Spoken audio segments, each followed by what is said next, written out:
આમાં કોઈ વેશ પહેરવાની જરૂર નથી, કારણ કે આપણને ખાલી એટલું છે કે ભગવા કપડા પહેરે તો સંત કહેવાય. પણ સંત કોને કહેવાય? જે કામ, ક્રોધ, લોભ, મોહ, મદ, ઈર્ષા, રાગ, દ્વેષ, નિંદા, ચોરી, દારૂ, જુગાર, માંસાહાર અને લુચ્ચાઈ, આ બધા કૂડ કપટના ફાસલામાંથી બહાર નીકળી જાય તો આ સંત છે. સીધા થઈ ગયા, આ સરળ થઈ ગયા. અને સરળ થઈ ગયા એની વ્યાખ્યા તુલસીદાસ મહાત્માએ કીધી, સરળ સ્વભાવ અને મન કુટિલાઈ, યથા લાભ સંતોષ સદાઈ. જેના જીવનમાં સંતોષ આવી ગયો, આ સંતની વ્યાખ્યા છે.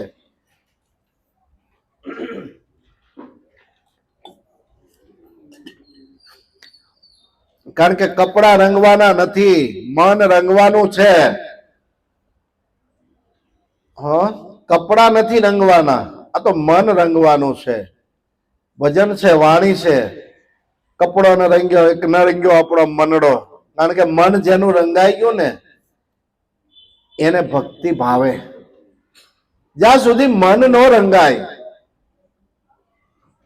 અને કપડા રંગવાથી કઈ ફરક પડે નહીં. ભક્તિ તો ભીતરની છે.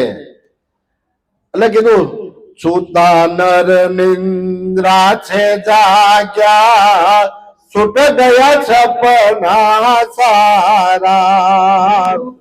નર નિંદ્રા છે જાગ્યા, છૂટ ગયા સપના સારા.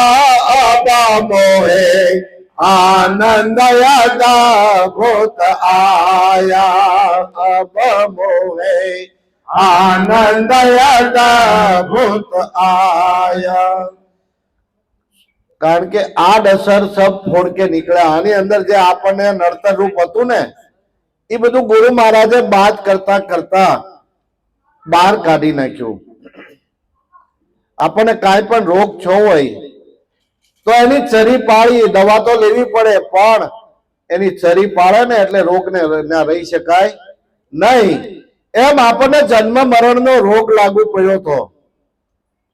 અને ગુરુ મહારાજે કીધું કે ભાઈ જે કઈ તું આ દેહ દશા માનીને બેઠો છો એ આ દેખાય એ તું નથી. આ જે દેખાય છે એ તું નથી. તારું સ્વરૂપ કંઈક જુદું છે.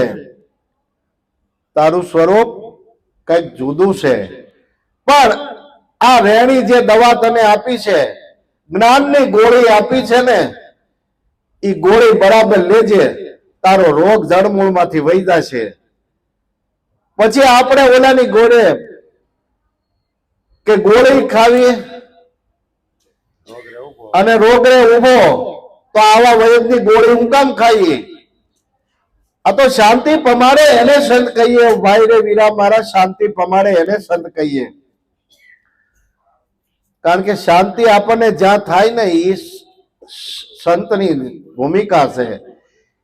એના પડખે જાય તો પણ આપણને શીતળતા મળે, શાંતિ થાય. અને જ્યાં આપણે જઈને આપણી અંદર ઉદ્વેગ ઉભો થાય ને ત્યારે સમજી લેવાનું આપણી પાસે શીતળતા છે ને આપણે શીતળતાની છાયામાં નથી. ઉપાધિ ક્યારે ઉભી થાય? એક એક પ્રશ્ન ઉભા થાય ત્યારે એમાંથી ઉપાધિ થાય. અને શું કહેવાય? ફૂલ ઉભું છું કહેવાય. અને હું કોઈ જે સમયે શાંતિ થાય તો સમજવાનું સંત છે. અને સંતની વ્યાખ્યા એવી છે. અને કીધું સંત સપૂતને તુંબડા ત્રણેયનો એક સ્વભાવ, તારે પણ ડૂબાડે નહીં જેને તાર્યા ઉપર. એને તારવાનો જ ભાવ હોય, બીજો ભાવ હોય નહીં. કારણ કે ભજન એવું છે, ખોટ ખરસ ને ખુવાર આ બધું સહન કરવાની શક્તિ હોવી જોઈએ. અને એ ગુરુ મહારાજ આપે. કારણ કે આપણી કોઈ તાકાત નથી, પણ છતાંય કોઈનો ભાર ન રાખે. મુરારી વાળે વ્યાસ સહિત ગિરધારી. આપણે ગયા વખતે કીધું તો એક ડોશીમાં હતા. ડોશીમાની પાસે 100 રૂપિયા હતા રોકડા, રાણી સિક્કા. અને 100 રૂપિયાની મૂડી હતી. સપ્તાહ સાંભળવા જાય ને ભટ્ટ દાદા એ કીધું, સપ્તાહમાં આવ્યું કે ધર્મના નામે જો કોઈ વાપરે, ભજન સત્સંગ કરે, બેનું દીકરીઓને બોલાવી જમાડે તો 1 રૂપિયાના 2 રૂપિયા થાય. આ તો જૂના વખતની વાત. મારી પાસે 100 રૂપિયા રાણી સિક્કા હતા. એને આના ઉપર વિશ્વાસ મૂકી દીધો અને શરૂ કર્યો. કોઈ સાધુ સંત આવે તો ટુકડો, ભજન, સત્સંગ, અને શરૂ કરતા કરતા થોડોક ટાઈમ હાલ્યો.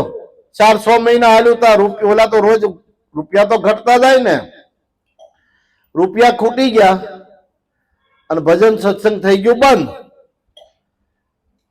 મારીને તાવ સડી ગયો. અરે મારી ગટપણની જીવાય મૂડી હતી.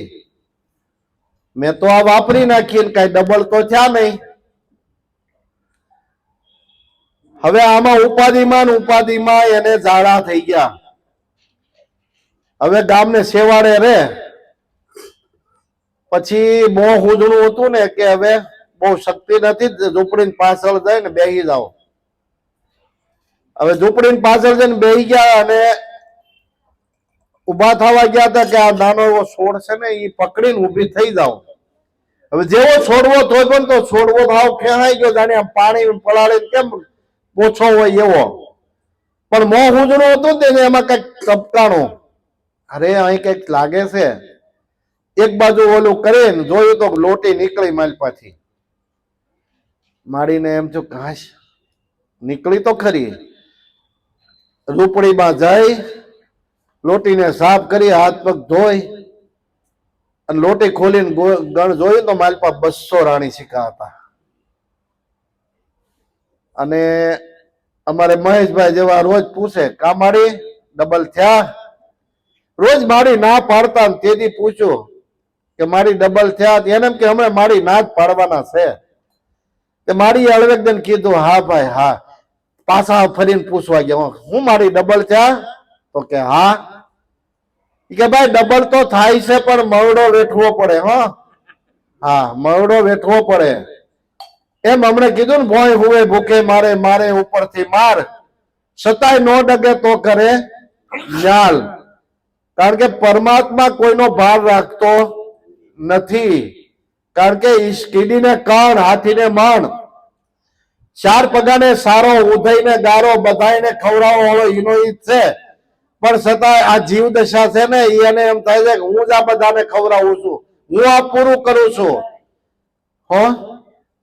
આ હું પદનો દાવો ન્યા નથી છૂટતો.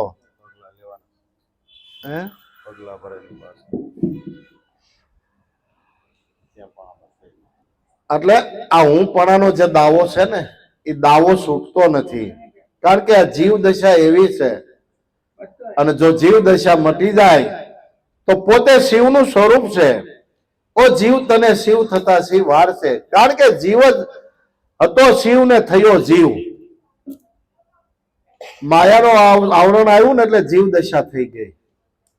પણ પોતે શિવનું સ્વરૂપ છે. શિવ એટલે કલ્યાણ થાય. જેની ભાવના કલ્યાણની હોય ને એ શિવ સ્વરૂપ જ છે. પર દુખે જેનો આત્મ દુખીઓ, રુદિયા જેના રડતા, માન મોટપ ને મમતા મેલીને જઈને બ્રહ્મા બળતા. સંતને સંતપણા નથી મફતમાં મળતા, એના મૂળ સુકવવા પડતા. સંતને સંતપણા નથી મફતમાં મળતા. સત્યને જાણવા માટે હરિશ્ચંદ્રને વેચાઈ જવું પડ્યું. સુધનવાને તેલ કડામાં બળવું પડ્યું. શિબી રાજાને કાયા કાપીને હોલાની બારોબાર માંસ આપવું પડ્યું. અને પાંડવોને હિમાલય જઈને હાથ ગાળવા પડ્યા. કારણ કે આ સત્ય વસ્તુ જાણવા માટે. એટલે ગુરુ મહારાજે છે ને પહેલા જ આને લઈ લીધો, ભાઈ આ તન મન ધન શીશ નો દાવો છોડાવી દીધો. એટલે હું પણ દાવો પહેલો છોડાવી દીધો. એક એક ઇતિહાસ ના જોઈને તો જેને જેને ઝટકો લાગ્યા ને, આ એની દિશા ફરી ગઈ.